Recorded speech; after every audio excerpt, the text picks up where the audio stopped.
नमस्कार। आगे बढ़ते हैं और अष्टक वर्ग संख्या 10 की बात करते हैं। हम जिस किसी चैप्टर को पढ़ा रहे हैं, अगर आप उसके प्रारंभ से पढ़ना प्रारंभ करते हैं, अर्थात चैप्टर संख्या 1 से, तो आपके समझ में हर बात आएगी। और हम उम्मीद करते हैं, हमारा प्रयास होता है कि आपको घर बैठे हम ज्योतिष सिखा सकें और हम इतने सरलता से पढ़ाएं कि आपके मन में कोई प्रश्न नहीं हो। उसके बाद भी प्रश्न है तो आप निसंकोच, आपके स्क्रीन पे नंबर आता है, उस पर आप संपर्क कर सकते हैं। आगे बढ़ते हैं तो आज गुरु के भिन्नाष्टक वर्ग की चर्चा होगी। गुरु नैसर्गिक शुभ ग्रह है। गुरु 1 साल तक एक राशि में स्थित होता है। ये सब बात हम लोग पीछे सीख चुके हैं। अब गुरु का गोचर चंद्रमा से 2, 5, 7, 9, 11 भाव से यदि गोचर करे तो हम लोग शुभ गोचर कहते थे। लेकिन क्या 2, 5, 7, 9, 11 के अलावा यदि गुरु गोचर करे तो वो शुभ होगा या नहीं? ऐसे प्रश्नों का जवाब अष्टक वर्ग से ही प्राप्त होगा।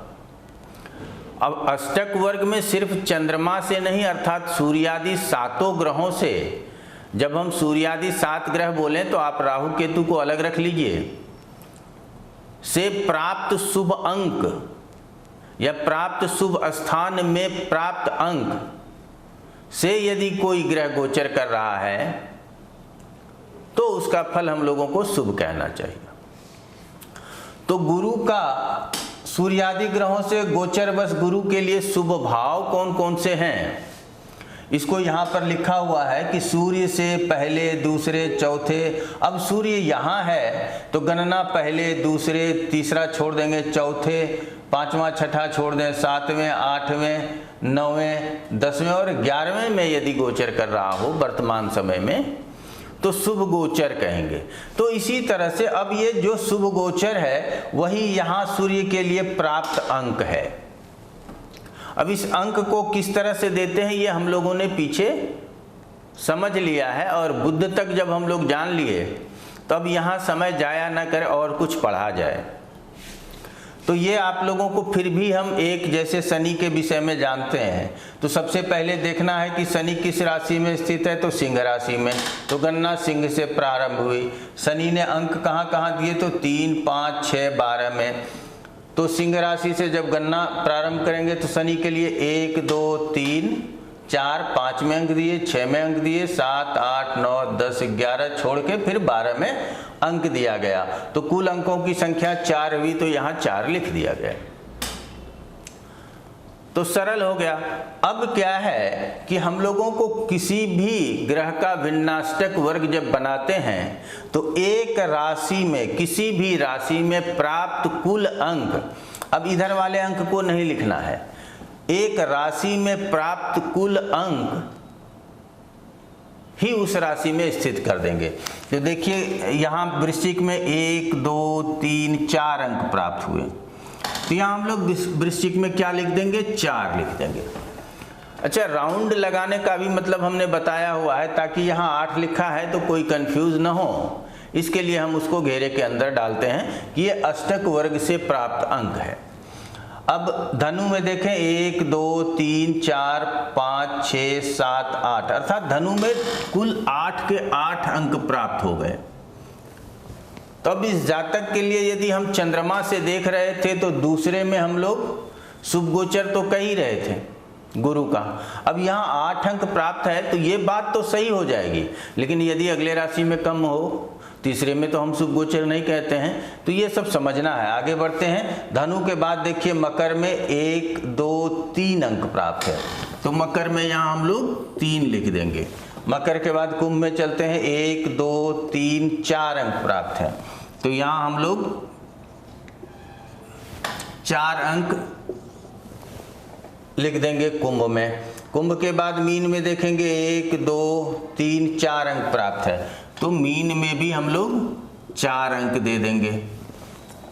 अब मीन के बाद मेष में 1, 2, 3, 4 अंक प्राप्त है, तो मेष में भी हम लोग 4 अंक यहाँ डाल देंगे। मेष के बाद देखिए वृष में 1, 2, 3, 4, 5, 6, 7 अंक प्राप्त है, तो वृष में हम लोग 7 अंक दे देंगे। अब इसके बाद देखिए 1, 2, 3, 4 अंक प्राप्त है मिथुन में, तो यहाँ हम लोग मिथुन में 4 अंक दे देंगे। कर्क में देखिए 1, 2, 3, 4, 5 अंक प्राप्त है, तो कर्क राशि में हम 5 अंक दे देंगे।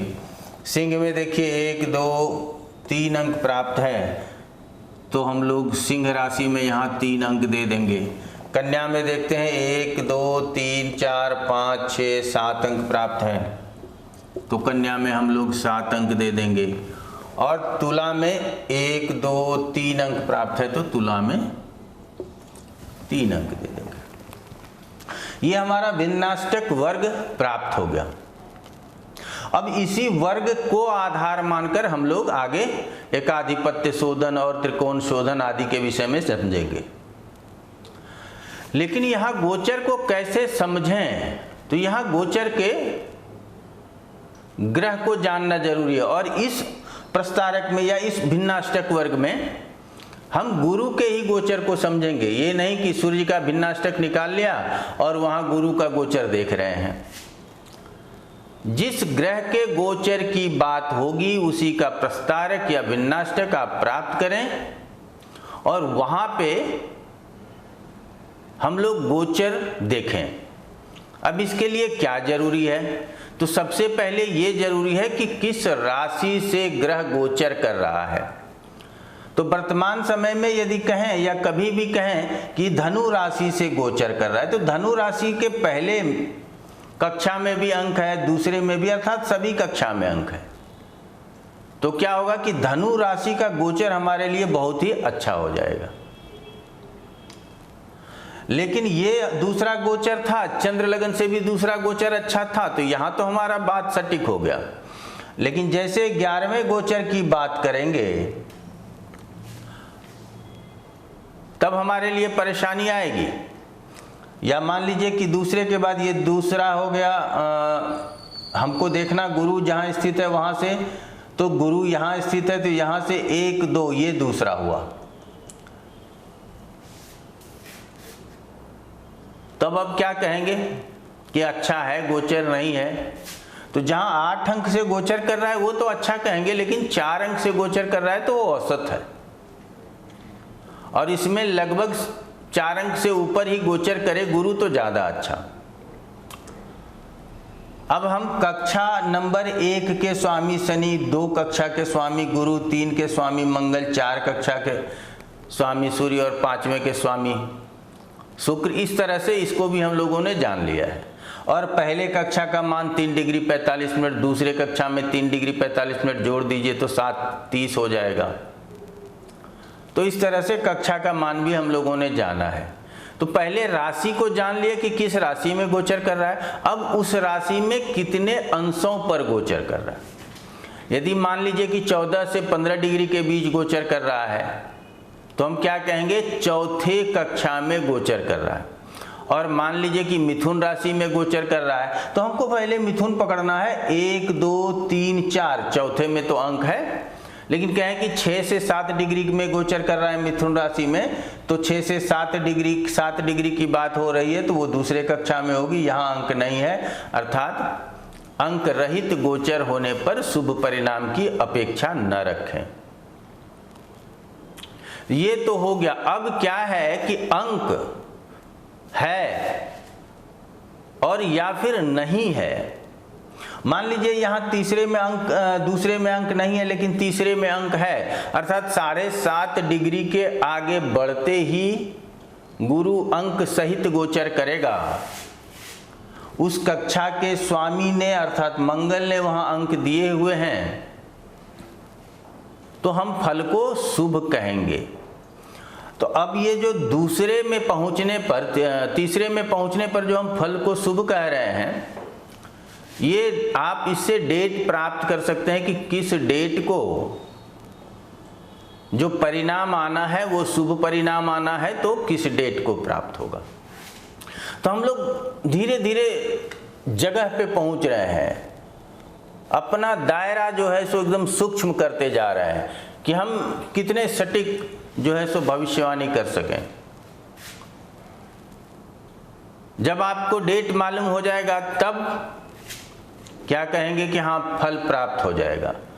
फल शुभ और अशुभ दोनों प्राप्त हो सकते हैं। तो फल जो प्राप्त होगा, क्या फल प्राप्त होगा, इसके लिए हमेशा दशाओं के ऊपर निर्भर रहना पड़ता है। ये हम आप जानते हैं और दशाओं का संक्षिप्त परिचय आपको हो गया है। अब अंतर्दशा आदि के विषय में आगे बढ़ेंगे। तो दशा अंतर्दशा नाथ प्रत्यंतर दशा नाथ यदि किसी शुभ फल को देने के लिए तत्पर है तो वो फल हमको इन दिवसों में, जो वर्तमान समय चल रहा है, वो किस डेट को प्राप्त होगा, इसको जानने के लिए और बहुत ही स्पष्टता पूर्वक जानने के लिए अष्टक वर्ग का प्रयोग करना चाहिए। तो आप लोगों ने देख लिया कि किस तरह से करना चाहिए। अब आगे बढ़ते हुए ये भी कहना चाहेंगे, पुनः दोहराना चाहेंगे कि जब हम गुरु के गोचर को देख रहे हैं तो गुरु के प्रस्तारक या गुरु के भिन्नाष्टक में ही उसके गोचर को देखें। ऐसा नहीं कि गुरु के गोचर को शनि के भिन्नाष्टक या प्रस्तारक से हम प्राप्त कर लें। तो यहाँ अष्टक वर्ग देखने में, अष्टक वर्ग बनाने में हमेशा सावधानी होनी चाहिए। हमसे भी भूल होती है, हम आपसे हमेशा क्षमा मांगते रहते हैं। तो इस बात को समझिए। आजकल देखते होंगे कि लोग नाच गा के ज्योतिष करते हैं, जय माता दी बोलिए हमारा बात सच हुआ या नहीं, ऐसे अपने अनुयायियों से पूछते रहते हैं और नाचते कूदते ज्योतिष करते हैं। लेकिन अष्टक वर्ग प्रारंभ ही मैंने किया था तो पराशर जी ने अपने शिष्य को कहा था कि यह बहुत मुश्किल काम है और कलयुग में लोग पाप कर्मों में रत रहेंगे तो उसका ध्यान एकाग्रचित नहीं होगा। तो इसीलिए हमको और हमारी और आपकी जिम्मेदारी है कि हम लोग एकाग्रचित होकर ध्यान पूर्वक इस पाठ को पढ़ें और यदि किसी को बताएं भी तो उस समय भी हमारे मन में किसी भी तरह का भटकाव न हो, नहीं तो भूल होना स्वाभाविक। अब आ जाते हैं कि अगर आप इतने प्रस्तारक में अंक को प्राप्त नहीं कर पा रहे हैं तो जब 7 से गोचर कर रहा है तो कहेंगे ना कि अच्छा है, 8 अंकों से गोचर कर रहा है तो कहेंगे ना अच्छा है। औसत अंक निकालने के लिए कुल अंक डिवाइडेड बाय 12, तो यहाँ 4 अंक तो 48, उसके बाद भी बच जाता है, अर्थात 5 अंक तो चाहिए। तो 5 अंक देख लीजिए कहाँ कहाँ प्राप्त है, कहीं नहीं, बस 1 2 3 4 भावों में 5 अंक प्राप्त है। लेकिन 4 अंक में भी हम शुभ कहेंगे, लेकिन 4 से यदि कम प्राप्त हो जाता है और उससे गोचर कर रहा है, मान लीजिए कि 3 अंक से गोचर कर रहा है, यहाँ 3 अंक से गोचर कर रहा है, द्वादश में है तो 3 अंक से गोचर कर रहा है गुरु, तो फिर परिणाम औसत से भी कम मिलेगा। ये सब समझना है। अब इसको हम लोग कहाँ कहाँ प्रयोग में लाएंगे, इसको आगे पाठ में हम लोग समझेंगे। हम उम्मीद करते हैं कि पाठ आपको सरलता से समझ में आ रहा होगा। इसको बनाने के लिए किसी भी ग्रह के शुभ भाव को जानना जरूरी है। शुभ भाव में ही शुभ अंक लिख देने हैं, खड़ी रेखा डालने हैं और बाकी बचे को पॉइंट से हम लोग पॉइंट वहाँ लिख देते हैं। तो इस तरह से बनाना आ जाएगा और गणना वहीं से प्रारंभ होगी जहाँ जन्म के समय में ग्रह स्थित हों। ये सब मोटी मोटी बातें हम दोहराते रहते हैं, आपको याद हो जाएगा। तो उम्मीद करेंगे कि आप लगातार पाठ को पढ़ेंगे और अच्छी तरह से ज्योतिष सीखेंगे। कोई भी परेशानी हो तो कमेंट के माध्यम से या टेलीफोन के माध्यम से आप हम तक पहुंचाइए। हम हमेशा कहते हैं कि जितना हमारे पास ज्ञान है उसके आधार पर हम आपकी मदद करेंगे। बिना संकोच आप कॉल कर सकते हैं। आज इतना ही। आप लोगों का बहुत बहुत धन्यवाद।